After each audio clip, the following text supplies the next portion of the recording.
Does the UX field value older career changers? And if so, how can they compete with younger, fresh graduates? At our June virtual UX conference, Jacob Nielsen shares his thoughts on the matter. That is a great question. I would say, first of all, you have to understand the trajectory of professional skill development. And this is something I really wish I had known when I was younger, because it helps you think about your lifetime planning. But I think this research is only done the last 20 years or so, so not when I was young. But basically, there are these two main types of intelligence, with fluid and crystallized intelligence. And fluid tops when you're 20, and then it just goes down. And so why is it not the case that 20-year-old people are the best professionals in the world? It's because it's the second type of intelligence, crystallized intelligence, which just things you know, basically, and that just keeps going up, and you don't lose that.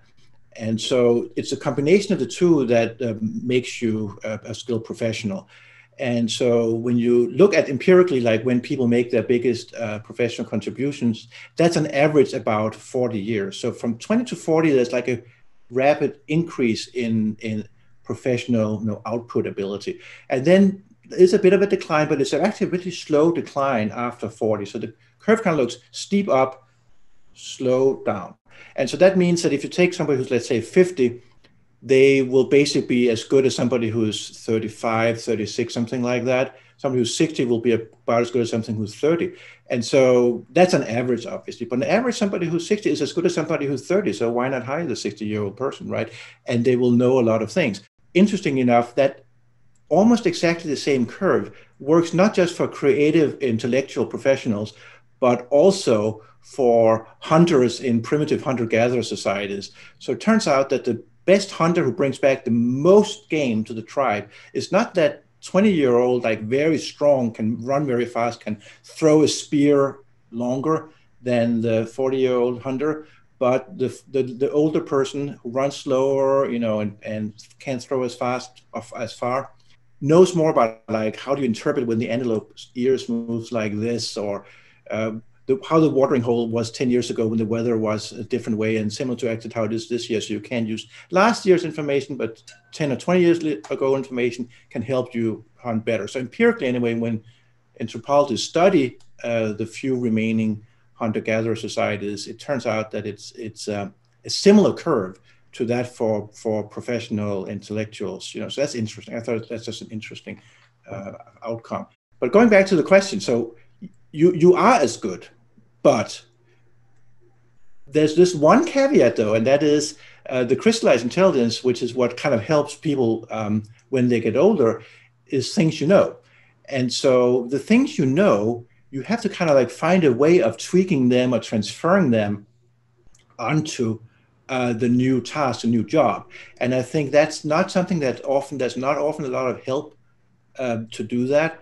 But it definitely can be done. I mean, we know when we have done research on UX careers that when we interview people, like the vast majority have such a broad range of backgrounds. That's just amazing and actually very gratifying. So it's possible to take these skills, and particularly sort of like soft skills learned in other areas, and apply them to UX. You just kind of like little change the mindset there, and that becomes a challenge. And I'll admit it also becomes a challenge in sort of convincing somebody in terms of hiring, because there's a lot of people who are very kind of old-fashioned, or like they just look at, oh, what does it say on your diploma, right? And if it says Egyptology, I remember from our careers report, that was one of the people who had a degree in Egyptology, and that's not, we have the people from Egypt at the conference, that's not knowing how users use websites in Egypt. Egyptology is like knowing how people were in Egypt 3,000 years ago, because you dig them up in the sand and then you study them. And so that sounds so completely, wow, how does that relate to anything? But the person actually said there was a variety of ways in which you could utilize those skills in trying to deducing from very small clues, like how people lived in Egypt in the old days. And you can transfer that to deducing from various clues we see in research onto what's required in the design. So that absolutely can be done, but you just have to realize it is a transition, it's a change, and the skills are not identically the same. So you have to like find this way of morphing them.